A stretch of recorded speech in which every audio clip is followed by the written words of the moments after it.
શું તમે ગોળવાળી ચા પીવો છો? તો ચાલો જાણીએ કે આયુર્વેદના દ્રષ્ટિકોણ મુજબ આ ગોળવાળી ચા પીવી યોગ્ય છે કે નહીં. આપણે જે ગોળવાળી ચા પીએ છે લોકો, બરાબર, આજકાલ છે ને એવો ટ્રેન્ડ આવ્યો છે કે છે ને ઘણી જગ્યાએ સ્ટોલ પણ હોય છે કે ગોળવાળી ચા મળતી હોય છે. ખાંડની જગ્યાએ ગોળનો યુઝ કરતા હોય છે અને એમ કહે છે કે આ ચા હેલ્ધી હોય છે.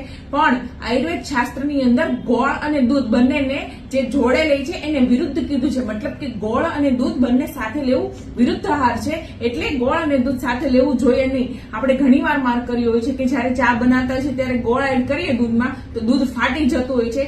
એ જ બતાવે છે કે ગોળ અને દૂધ જોડે લેવું હિતાવહ નથી. ગોળવાળી ચા પી શકીએ છીએ, પરંતુ તેમાં લેમન ગ્રાસ છે, ફુદીનો છે, તુલસી છે, એ પાણીની બનેલી હોવી જોઈએ, તેમાં દૂધ એડ કરવાનું નહીં. એટલે એ પ્રકારની ચાનું તમે, એટલે કે એ પ્રકારની જે પાણીવાળી છે ગોળની ચા, એનું તમે સેવન કરી શકો છો. હા, ઘણાને એવું હોય છે કે તેને દૂધવાળી ચાની ટેવ હોય છે, તો એ આ રીતની જે ચા હોય છે એમાં ખાંડની જગ્યાએ સાકરનો ઉપયોગ કરી શકે.